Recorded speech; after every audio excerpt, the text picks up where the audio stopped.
今度の日曜、母さんへの誕生日プレゼントを買いに行こうと思うんだけど、付き合ってもらえない？奇遇。私もプレゼントを買いたいから、よしひろに付き合ってほしかったんだ。間髪入れずにそう言い返したななみに、俺は聞いた。ところで誰へのプレゼントを買うの？ミカちゃん、今月15日が誕生日なのよ。ななみは自分の母親のことをミカちゃんと名前で呼ぶ。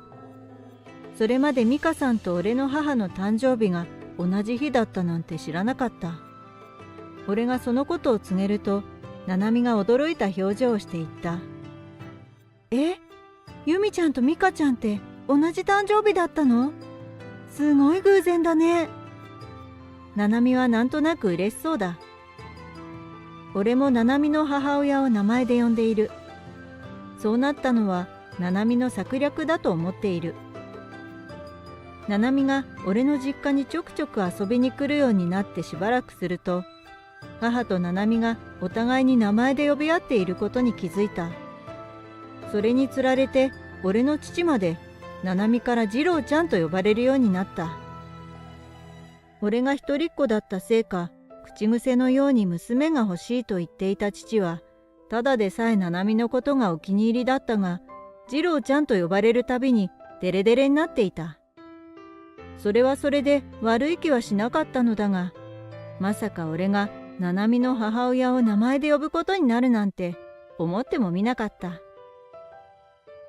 初めてななみの実家にお邪魔した時、開口一番に言ったのだ。私のことは名前で呼んでねって。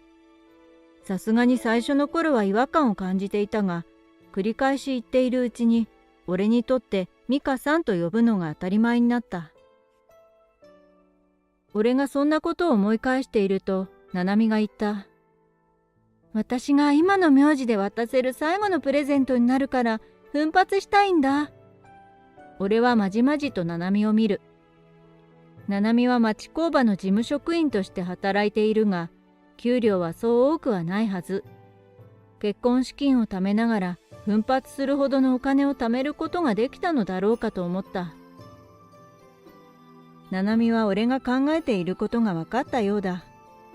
少し頬を膨らませた。ななみの表情は本当に豊か。表情がコロコロと変わるところも、俺がななみのことを好きになった理由の一つだった。ななみは俺に聞いてきた。もしかして私が奮発するって言った言葉が引っかかってる？引っかかってます。俺が正直に答えると、ななみは鼻息荒く言った。何を言っているんだね、よしひろくん。このななみさんを甘く見てもらっちゃ困るよ。その後の話し合いで、どうせなら高級ブランド店で買い物をしようということになり、せっかくだからお互いの母親に選んでもらおうということになった。その日、ななみを家まで送り届けた後、俺は彼女がなんであんなに明るいのか改めて考えた。ななみの家は彼女が小6の時から母一人子一人の生活。詳しくは知らないが、ななみの父親は大病を患って亡くなったそうだ。大好きなパパが亡くなった時はすごくショックだった。何回目かのデートで防波堤に座って海を眺めながら、ななみはつぶやいた。でも思ったんだ。お母さんはもっと辛い思いをしてるんだろうなって。そう思った翌日からだそうだ。ななみが母親のことをミカちゃんと呼ぶようになったのは。そしていつも笑顔を絶やさなくなった。ミカさんはななみが高校を卒業するまで、午前中はパン屋さん、午後はスーパーのレジ打ち、それが終わると弁当屋さんと複数のバイトを掛け持ちしていた。それでも生活は苦しかったらしい。ミカちゃんのバイトの数を減らせたのが、私にとっては母親孝行の一つかな。ななみがそう言ったとき、なぜか俺の目から一筋の涙がこぼれ落ちた。やだなあ、なんでよしひろが泣くのよ。私は悲劇のヒロインじゃないんだから、軽く受け流してよね。本音を言って恥ずかしくなったのか、必死に茶化そうとする七海を見ながら思った。七海と美香さんを絶対に俺が幸せにするって。そして迎えたお互いの母親の誕生日プレゼントを買う日、俺たちは少し緊張気味な美香さんと、全くいつもと様子が変わらない俺の母と一緒に高級ブランド店へと向かった。美香さんが緊張気味なのはわかる。向かっている場所はおそらく全員が人生で初めて訪れるような高級ブランド店だったのだから。しかも商品を買うことは決まっていたから、なおさらドキドキしていたと思う。俺が不思議に感じたのは自分の母のこと。母は何事にも動じない。その時だって少しは不安げな表情をしても良さそうなものだが、ずっと笑顔をたたえていた。いつもと変わらない母の様子を見て、俺は思った。やっぱり母さんは他の人と感覚が少しずれているって。そんなことを考えながら歩いていると、目的の高級ブランド店に到着し、俺の緊張感が一気に高まった。場違いなところに来てしまった。高級ブランド店のドアの前に立ち、俺は思わず考えた。その時はそんな緊張感を打ち払うくらいの出来事が待っているとは思ってもいなかったけれど、その高級ブランド店は普段なら自分には関係ないと気にも留めない店。実際頻繁に通っている道路沿いにあったのに、店の存在を初めて知ったくらいだ。しかしそんな状況に全く動じた様子を見せない人物が母の他にもう一人いた。七海だ。普段と同じように店に入り、普段と同じように店員と言葉を交わしていた。しかし俺は気づいた。俺たちの対応についた男性店員が苦虫を噛みつぶしたような表情をしていたことを。確かこういった店は個人の成績が厳しく問われるんだよな。その時の俺たちは自分たちなりに服装に配慮したとはいえ、周囲の客とは明らかに違った。俺たちが乗客ではないことは一目瞭然だった。俺たちにつかざるを得なかった店員は、言葉は悪いがパパをつかまされたと思ったに違いない。そう考えると店員の表情が不愉快そうなことにも理由がついた。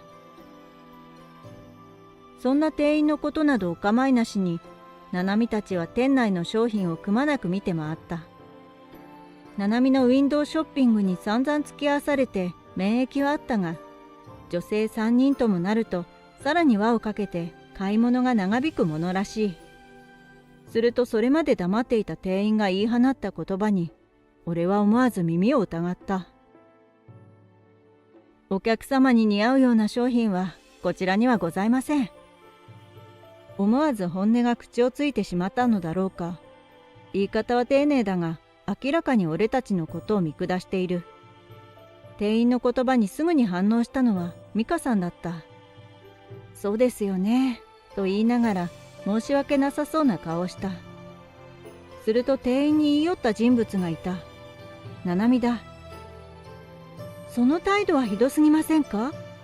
私たちはこの店の商品を買えると思って楽しみにしていたのに。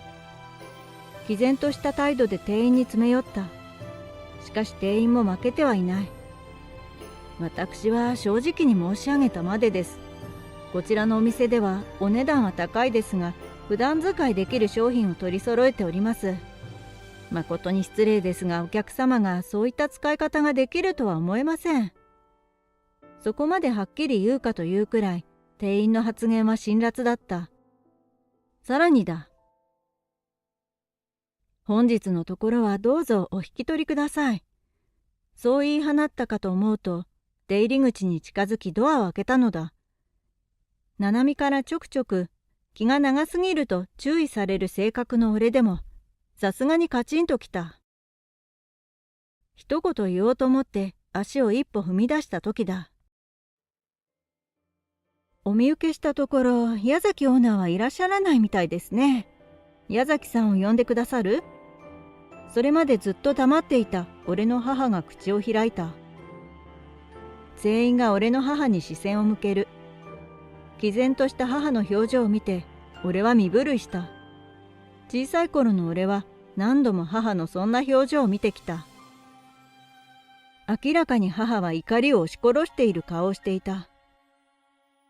母の発言に驚いたのは俺だけではなかった。俺たちを見下す態度をとっていた店員も目を丸くしていた。おそらく一見さんだと思っていた客がいきなりオーナーの名前を口にしたからだろう。しかも店員の態度からしてオーナーの名前は正しかったようだ。オーナーの知人に無礼を働いたことが知れると立場が悪くなると考えたのかもしれない。矢崎はただいま外出しております。戻りの時間はわかりません。途端に店員の口調が丁寧になり、俺たちを見下しているような態度も全く消えた。10分ほど経っただろうか、一台の高級車が店の前に止まった。おそらく誰かが連絡を入れていたのだろう。一人の男性が慌てた様子で車を降りたのが見えた。そして小走りで店のドアを開けていった。これは連絡をもらってまさかと思いましたが、やはり弓お嬢様でしたか。なんとお懐かしゅうございます。矢崎さん、長らくご無沙汰しています。失礼の段ご容赦ください。今まで聞いたこともないような母の丁寧な言葉に俺は驚いた。七海も美香さんも店員もという表情をしている。そして俺は頭の片隅に残っていた記憶を思い出した。その記憶とは幼い頃の母がお嬢様だったことだ。俺がそのことに気づいたのは小学3年生くらいの頃。きっかけは毎年届く年賀状の枚数が他の家よりも多いことに気づいたからだ。うちのポストには入りきれないからといって郵便屋さんが袋入りの年賀状を持ってきていた。俺は他の家もそうなのだろうと思っていたが、ある日友達と話をしていた時にうちに届く年賀状の数が異常に多いことが分かった。その理由を母に尋ねると、昔あなたのおじいさんとお付き合いのあった方々から毎年送られてくるのよと教えてくれた。よく理由がわからないでいると婿養子である父が教えてくれた。義弘のおじいさんは以前高級ブティックのオーナーだったんだぞ。同じ志を持った人間に一人前になってほしいということでのれん分けされたんだ。おじいさんが亡くなってうちは店を畳んだが、おじいさんの思いは多くの人が受け継いでいる。おじいさんに対する感謝の思いがこの年賀状なのさ。俺が父の言葉を思い出していると母が言った。私の父が一番目をかけていた矢崎さんのお店をそのうち見てみたいと思いながら今になってしまいました。突然訪問してもお邪魔になるだけだと思ったものですから。でも店の随所に父を感じられて嬉しかったです。店員さんの中には接客態度を改めるべきだと感じた人もいましたが、俺の母の言葉に俺たちに無礼な態度をとっていた店員の顔は完全に青ざめていた。私の指導が行き届かず申し訳ございません。オーナーはそう言って深々と頭を下げる。そして顔を上げて言った。本日のご来店の目的をお伺いしてよろしいでしょうか。精一杯のおもてなしをさせていただきます。あまりの急展開に俺は戸惑いながらも二人の母の誕生日プレゼントを購入しに来たことを告げる。するとオーナーは言った。私の見立てでお二人にぴったりの商品をお選びさせてください。俺の母は美香さんと七海を見た。二人は何も言わずにゆっくりとうなずく。そして俺と七海は自分たちの母に最高の誕生日プレゼントを選ぶことができた。それから数日後、あの男性店員が俺の家を訪ねてきた。私自身の人間としての底の浅さを痛感しました。心を入れ替えて一からやり直しています。